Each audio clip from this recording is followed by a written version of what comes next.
411 Live. Where you can learn about issues that impact us every day. State of world, 411 Live. Real people, real talk. Made to help people in our community in every way. Boy, your girl, 411 Live. I am a big fan of classic black and white movies, and I was watching one the other day. It was about a husband who was trying to make his wife think that she was losing her mind. He would hide things from her, and then she would be looking for them and saying, I don't know where I put it. And he's like, I don't know either. Where did you put it? And then it would turn up. She would find it, but in a place that she never remembered putting it. And so she would question herself. And he would say, seems like you have a problem. He was helping her think that she was losing her mind, which she did. This movie was called Gaslight. Hello, everybody. I'm Beverly Taylor, and this is the 411 Live. Real people, real talk. There is a reason that I bring up that movie, because today we are talking about racial gaslighting. Joining me today are two guests, Seattle University Associate Professor Angelique Davis. She's also a professor of political science and African American studies, and also Rose Ernst, who is a former associate professor of political science at Seattle U, and she's coming to us from England. So thank you both for joining me. Thank you for having us. You. Absolutely. Okay. So talking about gaslighting, and you guys have done extensive research on this, and you also are the authors of an award-winning article called Racial Gaslighting. And you also do webinars and workshops on racial gaslighting for organizations, corporations, nonprofits. So you know a lot about this subject. First of all, did you coin the phrase racial gaslighting? We are the first ones to develop the concept. So when we published the article in 2017, it hadn't become part of the common usage like it has now. Right. So we really are the first ones to really develop the concept. I really like it. Now, I'm thinking it's similar to what I saw in the movie of Gaslight, meaning that the oppressor is trying to manipulate the targeted person into questioning their judgment, their perception. Is that, kind of the definition of racial gaslighting, or it just kind of goes a little further than that? Yeah, it absolutely is. It's part of that, and then it goes a little bit further in describing a process to sustain white supremacy over time, which is how Angelique and I first got interested in understanding it with our political science backgrounds. We actually were interested in how the Supreme Court was a part of maintaining white supremacy over time. And so, yeah, this process of sort of gaslighting someone and making them doubt their own perceptions and lived experience in order to maintain power and the status quo is the process of racial gaslighting. When I think about gaslighting, racial gaslighting, I think of it almost like a psychological abuse. I think it can be because, people can say, a little bit about this. It's almost like pecking at somebody. You say a little something here, and then you say a little something there. You say a little something there. And it doesn't resonate sometimes with people. But after a while, they start to question some of the things that they held. Is that kind of the process or no? Rose, do you want to take that one? Sure. Yeah, it absolutely is. It can be major events, right? It can be actually things that we see in the news media. It can be, as I mentioned, the Supreme Court, but it can also be what you just described, Beverly, around these sort of everyday acts, Similar to microaggressions, except that it actually takes things a step further than what we might think of as classic microaggressions. So someone saying something offensive and then it continuing in this process where you're constantly questioning yourself and wondering, why did they say that? Why do I feel this way? Should I feel this way? Those sorts of things, right? If you're the target of the gaslighting, which is both intentional and unintentional, but the impact, right, is what matters. Yeah. Okay. So people listening going, okay, I kind of get what you're saying. Let's give them some examples or some scenarios. Rose, you kind of tapped into that in your answer there. Some examples of racial gaslighting that people might hear or see. Yeah, so I can give some examples that I think a lot of particularly people of color, right, as targets of racial gaslighting can relate to. So, for example, think of the trope of the angry Black woman, for example, right? And say you're in your workplace, someone has consistently been doing things that are racially insensitive or just flat out racist, right? And like you said, it's that slow, right, drip over time. And then, right, you get upset as a Black woman and you express your anger or your frustration or disappointment, whatever it is. And the response being, oh, you're too sensitive. Or, if you just calm down and we could have a rational conversation, right? When you have every reason and it's very rational for you to be upset about this. So that would be an example of gaslighting, right? That I think a lot of people can relate to. Right. And then there is the part where reading some of the things that you guys have written and articles that have been written about you, when a group of people is blamed for something and not the thing that they are, protesting or looking at the societal problem. So instead of focusing on the societal problem, they focus on how this group protested or how this group was trying to express themselves about that societal problem. Does that make sense?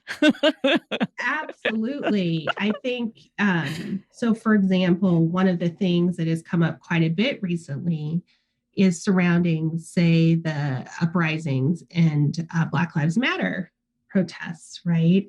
And what's unique about racial gaslighting, before I get a little bit more into it, is it's weaponizing and then pathologizing the individual. So whether or not, right, so the person who's the target of gaslighting is either made to feel like they're losing their mind or made to look like it. So even if they know that they're not, they're being characterized like something is wrong with them.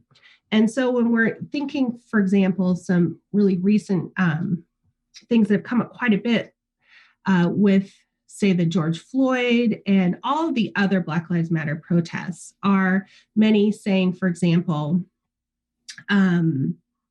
we understand why you're protesting, but the way you're going about it is all wrong, right? If we just sat down and went through the proper political channels and all these things, everything would be resolved. When the reality is that hasn't worked, right? Yeah. In addition, when we're talking about the difference between individuals and groups, right? So often news media and others have been conflating individual acts of violence or burning with the whole Black Lives Matter movement and all of the people who are protesting. Versus if we're going to think, and so that's with people of color, it's attributed to the group, right? So that's how racism works. But if we're thinking about, in the context, say, of white people, if you're thinking about like the NRA, right? If there's a school shooting, right, by some white person or a mass shooting by a white person, do they say, well, that's the whole NRA, right? That's the whole movement, right? No, it's not. And so we see this difference in how groups are portrayed, right? So you're saying that for like a white person who does something, the focus is on the individual. Yes. But if a Black person does something, it's not just, the focus is not just on that individual, it's on the entire race. Yes. Yeah. Okay. Absolutely. Okay. Yeah. Let's talk about some of these phrases that people will use in gaslighting. One comes to mind is for somebody to say something racist and then say, "I was just joking." Mm. You know? And then I was thinking about the one that comes out a lot is, well, I'm not racist. I don't see color. And I hear that one a lot. I don't see color. Mm-hmm. But you have to see color. What phrases come to your mind?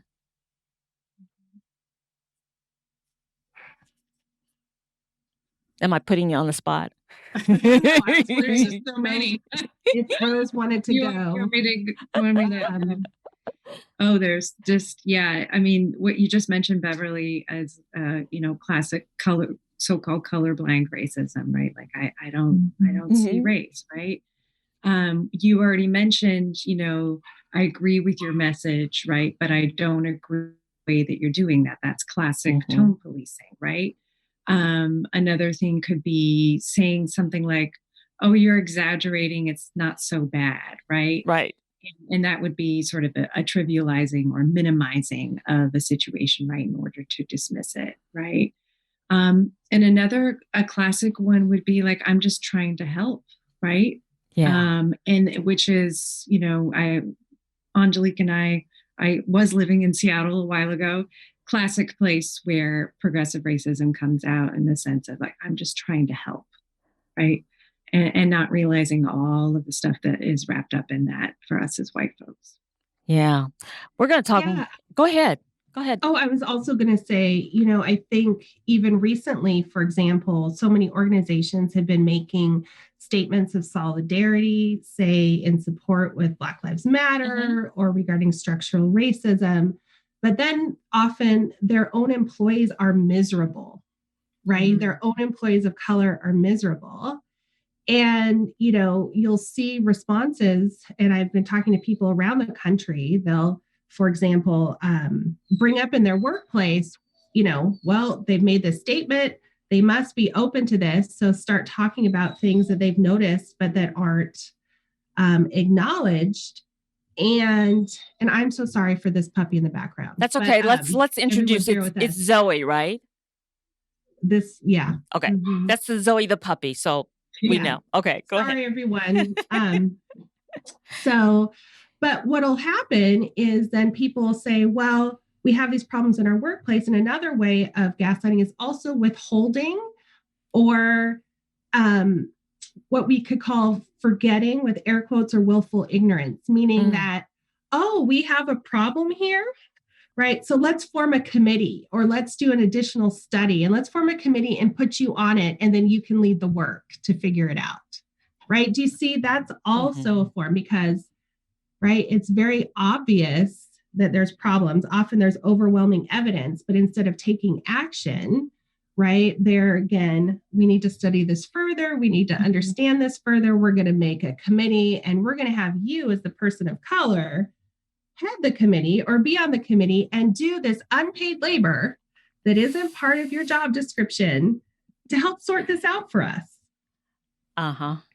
Yep, I see that. Black people who might be listening to this podcast right now, do you think they're thinking, wonder have I been gaslighted, racially gaslighted? Or do you think they're thinking, oh yeah, this has happened to me. I just didn't have a phrase or a name to call it? I think every person of color, and particularly Black people, can relate. And, either you know exactly what it is, right? But you just didn't have, like you said, the words, or you just knew something was wrong, right? So whether you knew specifically what it is or not. So I think this is something that we've all experienced, but what we've tried to do is name it so that you can identify what it is, decide, right, how you want to respond, or if you even want to respond. Sometimes you don't want to respond, and move on, right? Instead of getting tied up in all of the diversion that happens, these diversionary tactics of gaslighting that take you away from the work you're trying to do, say the objectives, social justice, or otherwise that you're trying to meet. Yeah, absolutely. We're going to take a break. And when we come back, I am going to disclose a situation that I experienced that I think maybe it resonates with gaslighting. And we're going to talk about, well, just a multitude of questions or topics. So stay with us. We'll be right back. This is an interesting conversation. I know what you're thinking. I need a job. I need a new career. Well, I've been there. I've been there. I've been there. I wasn't happy with what I was doing. After high school, I didn't have a plan. I just wanted to start working. I got laid off twice, but you gotta keep going. You just need the right skills. Find an apprenticeship. I found a 2-year IT program. I found a medical course online. I'm now a consultant in the tech space. You have more options than you think. You can do this. You will find something. You will find something new. Show some respect. Show you give a damn. Show the world how it's done. Show them that when your community needed you the most, you showed up.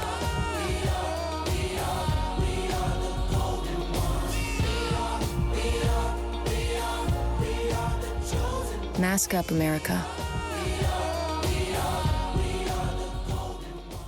Welcome back. My guests are Angelique Davis and Ernst, and we're talking about racial gaslighting. Let me tell you about a story that something that I experienced.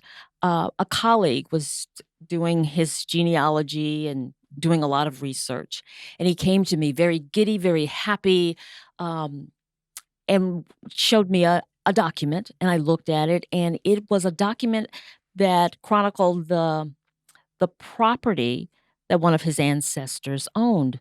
And it had, the number of horses, cows, and then it had slaves. And this ancestor owned several slaves. And he was just like, look, and he was just happy and giddy. And I just froze because I'm looking at this and I'm thinking, I can't be happy. I can't share that enthusiasm.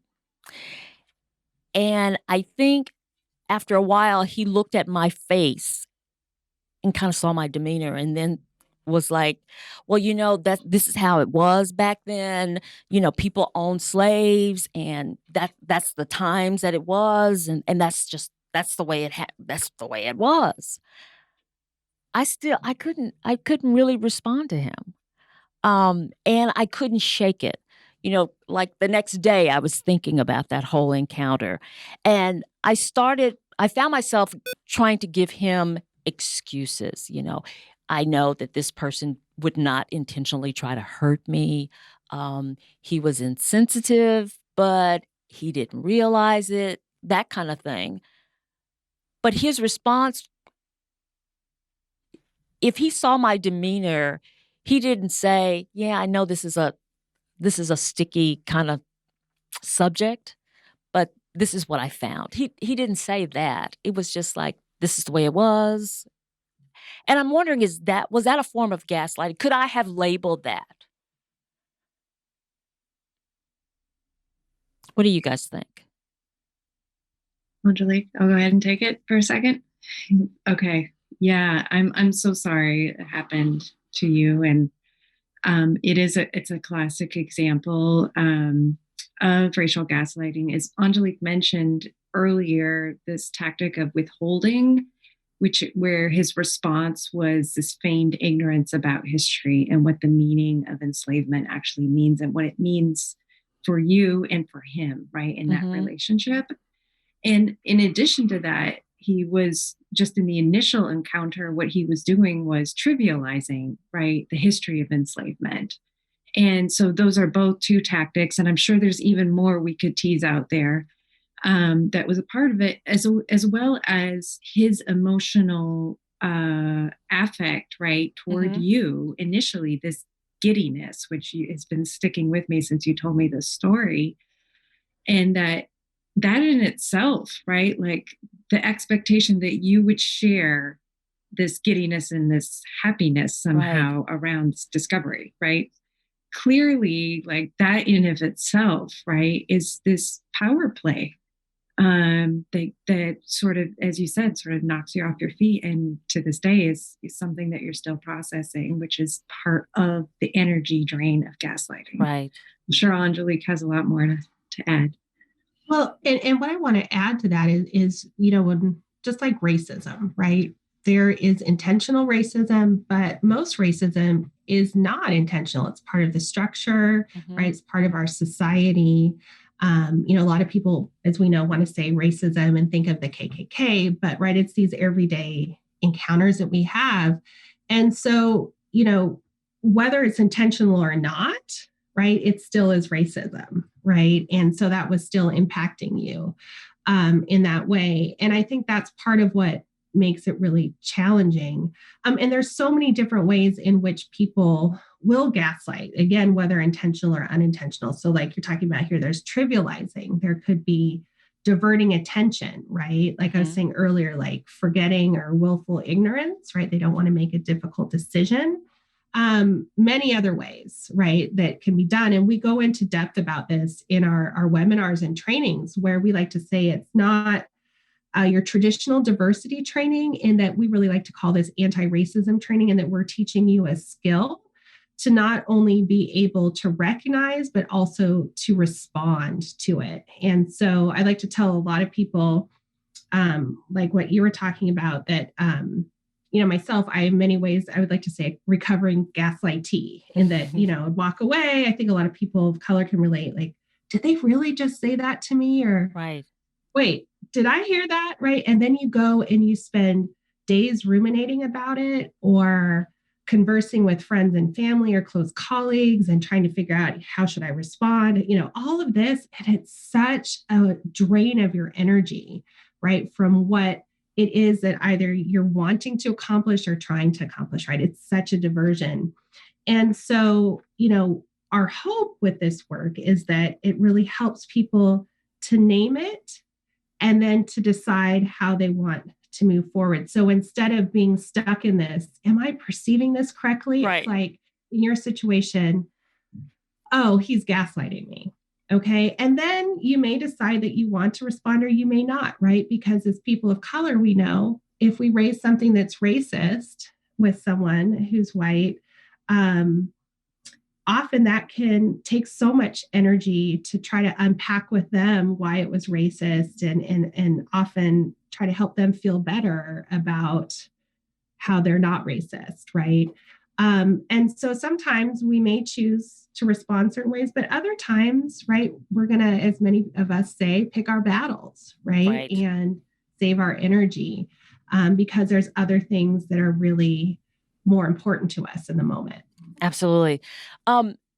We talked about this a little bit, the different reaction, how gaslighting, for, use the example of a shooting where it's targeted at the individual, and with a Black person involved, it looks at the entire group.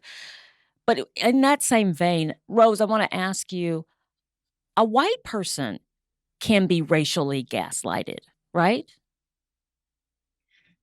Yeah, I'll try to keep this story short. Angelique and I discussed this when we were writing the article, and because of white supremacy, I thought white people couldn't actually be targets of racial gaslighting, right? Because we are the ones who benefit from it. And she said, no, it's absolutely possible, specifically if white people are engaging in anti-racist action, right?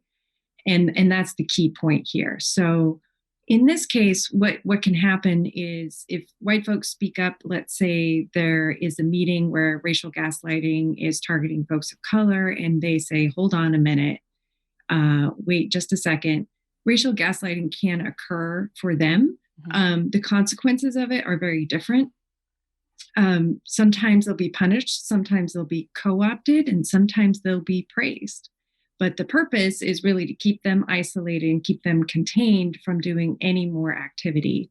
And the other thing is that they're portrayed as crazy individuals, which goes back to our earlier discussion about the NRA shooting, right? And how white people are seen as individuals. And so any actions they take will just be seen as them taking an action. Whereas in the case of racial gaslighting against BIPOC folks of color, right, it's going to actually affect the whole group. Gotcha. As well as the individual. Gotcha. Yeah. You know, I'm really glad that we're doing this topic because, you know, the racial gaslighting, like Angelique, I think you've already said, but being able to name it like that, and then decide how you want to respond to it, but being able to recognize it and say, oh, okay, well, that's gaslighting. That makes it easier. I think if I had that tool with that incident and I could have said, oh, that's gaslighting. That's not about me. I could have handled it better. So I think what you guys do is really, really important. And you have these webinars and workshops. If someone wants to, you know, enlist your services, what do they do? They can contact me. I have my website, which is angeliquemdavis.com. So angeliquemdavis.com, and email me at angeliquemdavis.com. If they're interested, we've done these for large Fortune 500 companies. We've done these for organizing groups. We've done them for universities. We've done them actually for Bar Association of Attorneys of Color here in Wisconsin. So, you know, we'd like to tailor what we're doing to the specific needs of the organization, and to really help people think through, you know, what they're dealing with and how they can be more effective in the work that they're doing. In, you know, writing the article and the response that you've gotten from it, are you running into people who have really been really hurt, you know, mentally from racial gaslighting? Absolutely. I talk to at least a few people a week who have been dealing with this, I mean, in many different contexts, but particularly the workplace is where people typically reach out to me because of my background, also as I'm still licensed and my background's in employment law, with what's happening to them in their workplaces. And so often people are just tying themselves up in knots, right? Trying to figure out what is going on at their workplaces, how to navigate it. And, you know, sometimes we can't change, right, that there's racism. We can't, you know, just because we decide how we want to respond doesn't necessarily change, right, the situation. But having that clarity of mind and agency instead of being so reactive that we're deciding how we want to respond, we're seeing it for what it is. And then, right, moving forward in that way gives us a lot more power. And one of the things I always like to talk about is, you know, racism isn't set up for us to survive and to thrive as people of color. And so most important for us is to work at protecting our joy, right? Protecting our spirits and living the best life we can, right? And so in these situations, if you're able to name it and say, oh, well, that's really racist, but you know what? I have this that I want to focus on today. So I'm not going to get caught up, right, in this. I'm going to stay focused on what I'm trying to do, or maybe you do choose. But again, it's your choice, right? Yes, absolutely. Well, this has been a great conversation, and we could continue it for hours, but our time is up. So thank you so much for coming on and sharing all this. It's been very enlightening. And I've benefited from it, and I'm sure other people will too. So again, my guests, Angelique Davis, who is the Associate Professor at Seattle U, and former Associate Professor Rose Ernst, who joins us from England. So again, ladies, thank you, thank you, thank you. Thank you very much. Thank you very much. All right. And thank you for listening to another episode of the 411 Live, Real People, Real Talk. You know, we are a nonprofit organization, so if you're so inclined to help us become a sponsor, go to our website, the411live.org.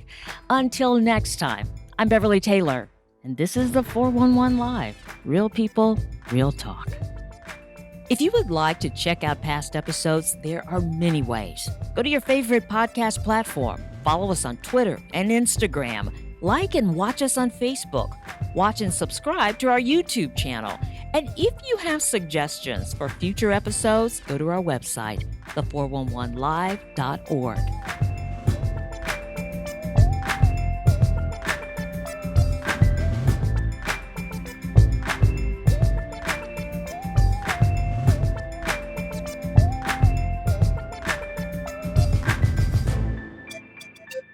Thank you.